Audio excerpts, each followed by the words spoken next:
Bom dia, Giovana, tudo bem?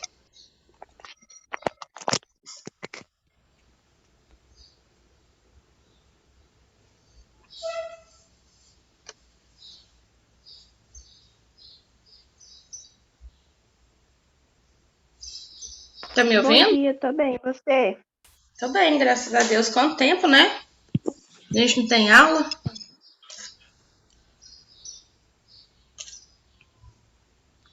Deixa eu colocar aqui no silencioso. Telefone que eu esqueci de pôr.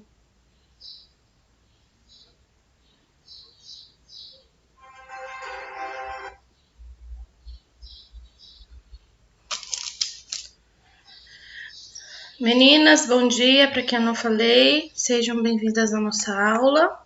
Coloquem para mim aqui no bate-papo o nome de vocês e a turma, porque a chamada fica gravada, tá? Depois eu só coloco lá a nota da participação e presença da aula. Não esqueçam de colocar, não? Por favor.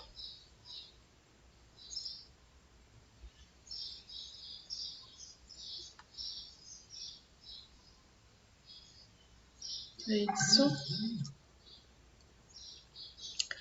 Meninas, então vamos continuar. Vou fazer aqui o compartilhamento de tela da minha tela. Nós estávamos falando de força dentro do campo magnético, tá? Vocês já estão conseguindo ver a minha tela? Ainda não, professora, tá carregando, agora foi. Tá bom. Vou começar com vocês três. Os demais vão entrando, né?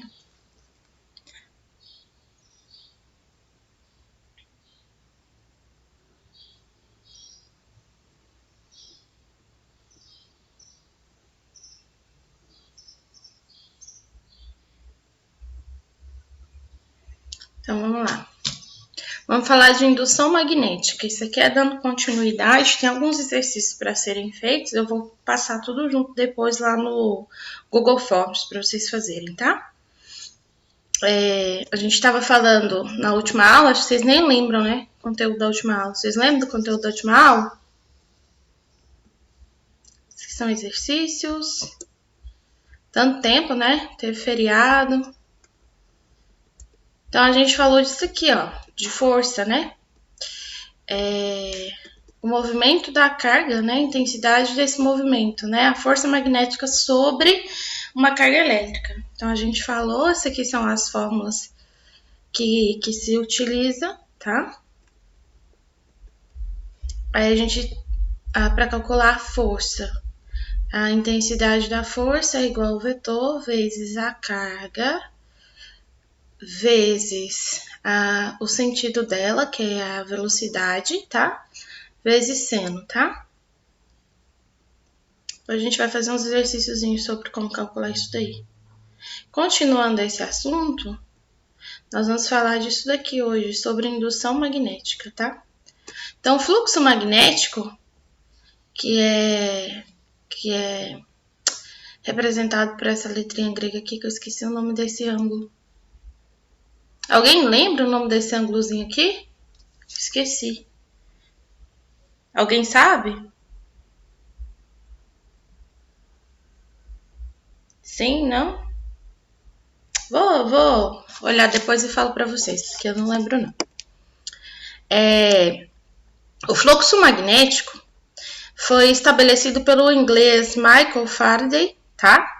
Ele era físico, então ele foi o que descobriu a indução eletromagnética. Então ele propôs ela como o uso de uma grandeza. Então o fluxo magnético ele vai medir o número de linhas que vai transpassar a superfície de uma espira que está mergulhado no campo magnético, como aqui representado na imagem, tá? Então ele tem uma espira que está transpassado no campo magnético, tá? Ela está mergulhada, na verdade, no campo magnético. E o número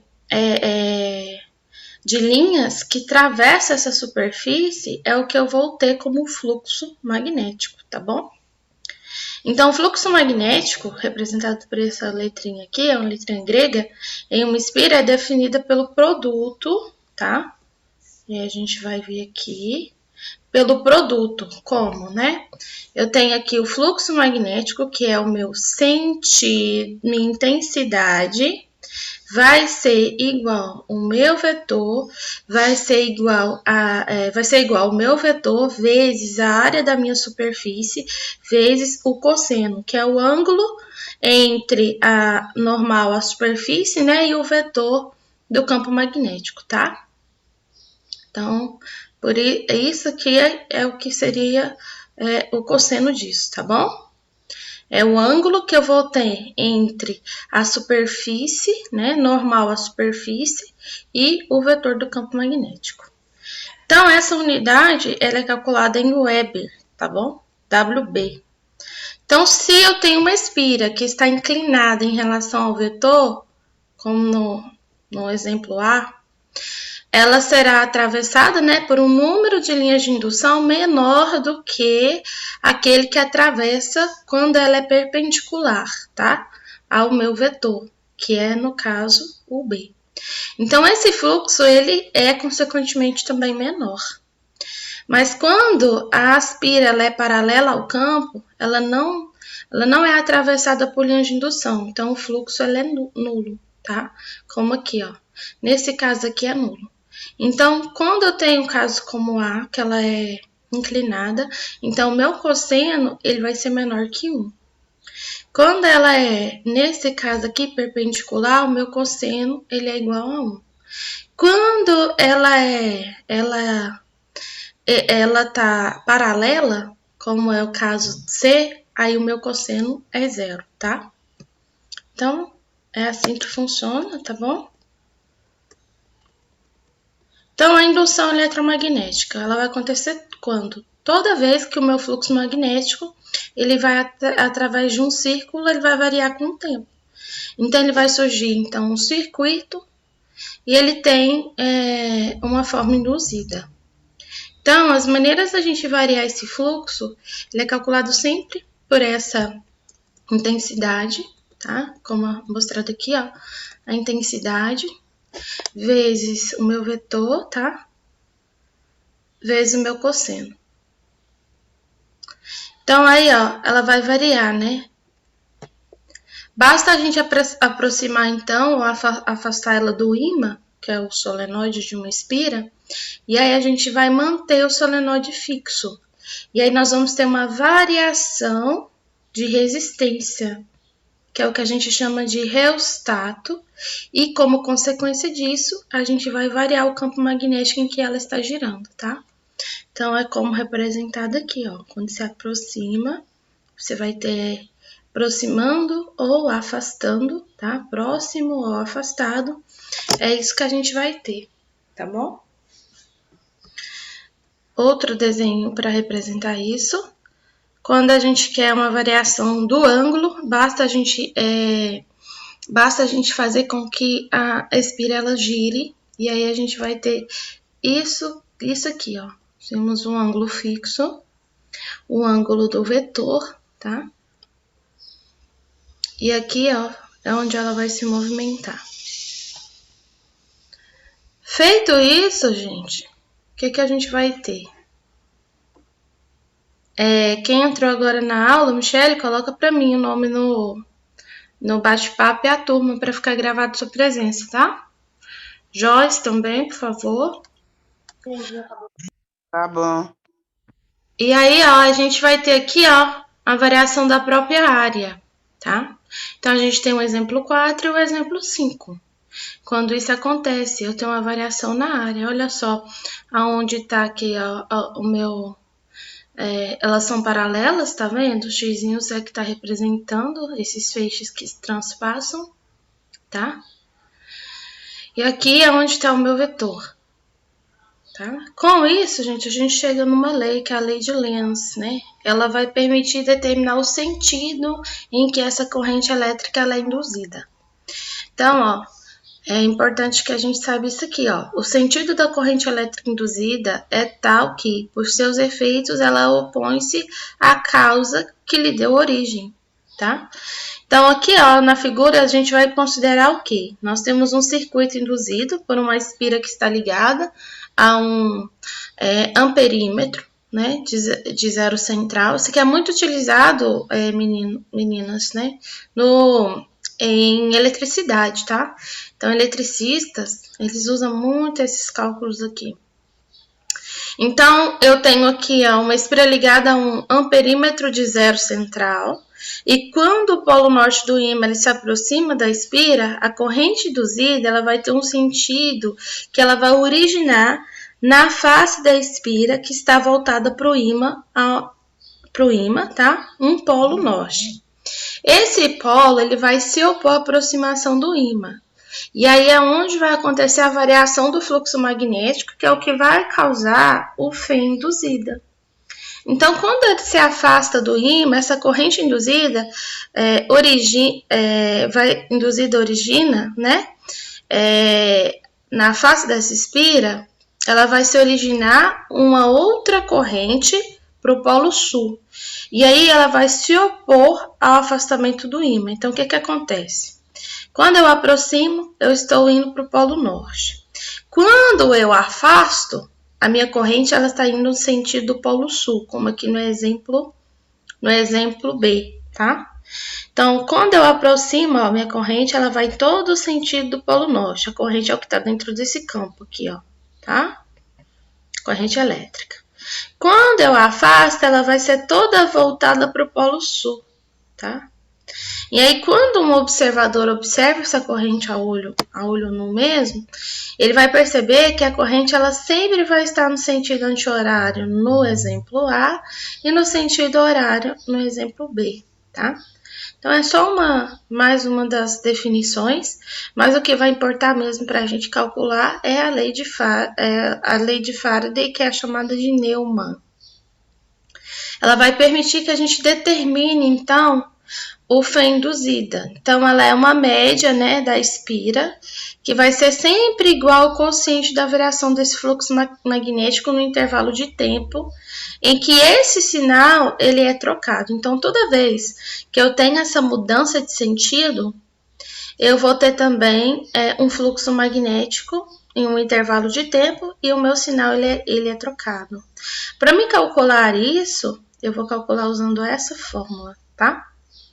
A variação do fluxo magnético, tá? Dividido pela variação do tempo, tá? Então, é essa fórmula que eu utilizo. E a força eletromotriz induzida, ela é um condutor sempre retilíneo, tá? Que ele vai se deslizando a uma velocidade e essa velocidade, ela sempre vai estar em cima do condutor, tá bom? Formando aí, ó, em forma de U. Lembra quando a gente estudou lá no início os modelos de condutores de campos magnéticos e a gente estudou na forma de U, então é assim que acontece. Então ele vai estar sempre imerso dentro desse campo uniforme, né, com uma indução, que é sempre o meu vetor, e ela sempre também tem uma Fê induzida, então ela é dada por essa fórmula, tá? A carga elementar, que é a carga, que é meu eletrozinho aqui, ó, vai ser igual a essa velocidade, vezes o meu vetor, vezes o comprimento do condutor. L sempre é o comprimento do meu condutor, tá? E como que tudo isso é transportado? Para transportar isso, eu utilizo assim um aparelho que é o transformador, né? Ele vai modificar e alternar essa velocidade, tá? Ele vai diminuir essa velocidade também, de acordo com que seja necessário que ela seja diminuída. E isso aí a gente chama de DDP, alternada, tá bom? E aqui, ó, tem um exemplo de como isso acontece. Então, eu tenho aqui um ímã primário, um ímã secundário, tá? Os dois polos. Aqui são o meu campo magnético, tá? Tudo uniforme para que isso aconteça, tá bom?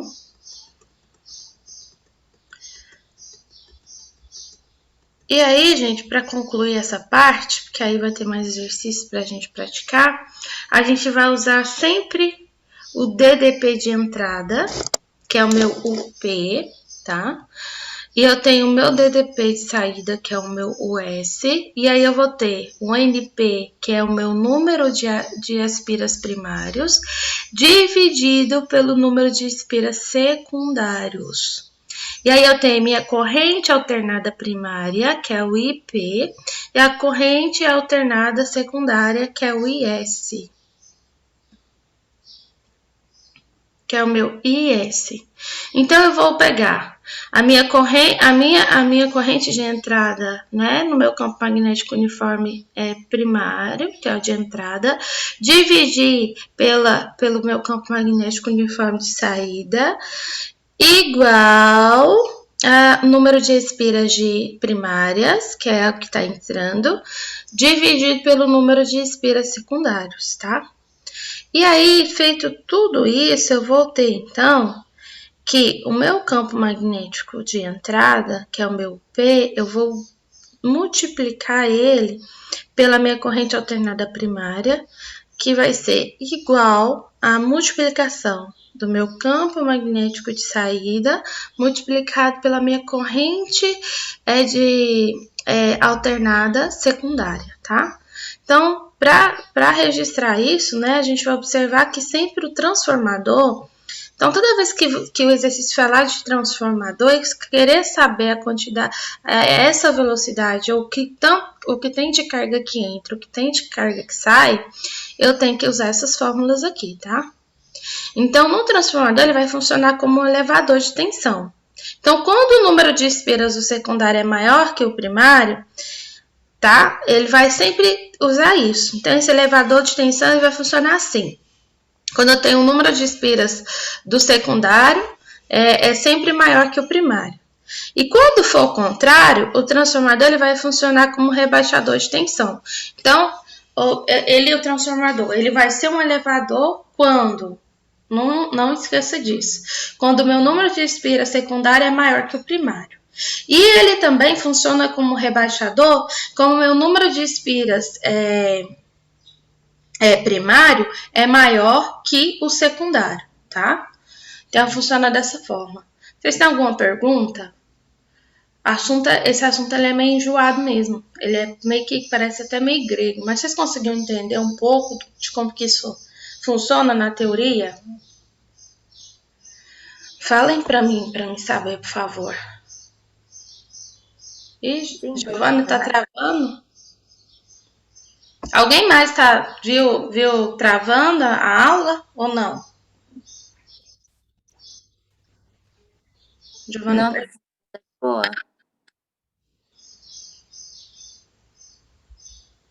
não entendi. O meu tá de boa. Tá de boa? Deve ser conexão de internet, viu, Giovana? Giovana dos Santos está perguntando se está travando de vocês. Vocês conseguiram entender um pouquinho na teoria como que isso funciona? Que é claro que vocês vão entender melhor quando vocês praticar com os exercícios, né? Me expliquem. Me digam aí para mim saber. Qualquer coisa, eu preparo uma teoria para nossa próxima aula, junto com uns exercícios para a gente praticar juntos. Como é que tá? Conseguiram entender? Quem tá desde o início, conseguiu entender um pouquinho desse conceito? Tá muito complicado? Como é que foi? Um pouquinho, sim. Acho que as atividades vai ser melhor. Vai dar para entender melhor. Certo. Ele é meio dificilzinho mesmo. Então, eu vou fazer o seguinte. Vou preparar para a próxima aula, que a nossa aula já está praticamente acabando. Preparar para a próxima aula os exercícios daquele que eu faço. Eu resolvo ele todo e explico para vocês como resolver passo a passo, tá? Fica fácil de entender quando a gente faz assim, não fica? Como calcular? Fica, professora, bem melhor.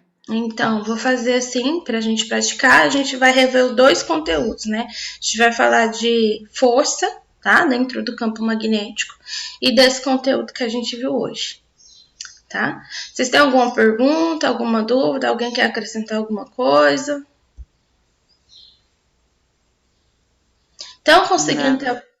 Estão conseguindo ter algum aproveitamento nessa modalidade de aula que a gente está tendo? Entender o conteúdo? Como é que tá? Claro que não se compara o presencial, né? Mas pelo menos entender se estão conseguindo.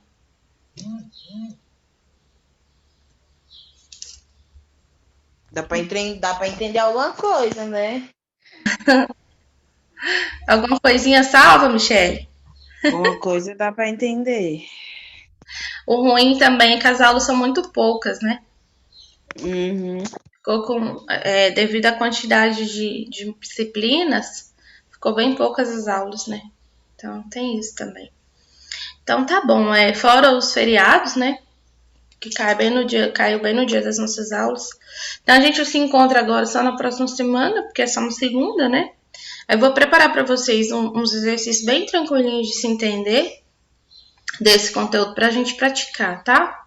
Juntos, para ficar mais fácil. Meninos, então é isso. Alguém mais quer falar alguma coisa, acrescentar alguma coisa? Não, professora, tá de boa. Não? Tá de boa? Então, a gente se vê então na nossa próxima aula. E como combinado, eu vou trazer uns exercícios para a gente fazer juntos e relembra um pouco desse conteúdo todo, tá? Tá bom, professora. Fiquem com Deus, meninos. Até a nossa próxima aula. Tenham uma boa semana, porque eu não vou ver vocês novamente, né? Tenham uma boa semana, bom final de semana. A gente se encontra segunda-feira que vem. Com Deus também. Bom final de Valeu. Tchau, gente. Todo mundo pôs para mim o nome aqui no bate-papo, né? Por favor. Ótimo. Obrigadão. Tchauzinho. Tchau.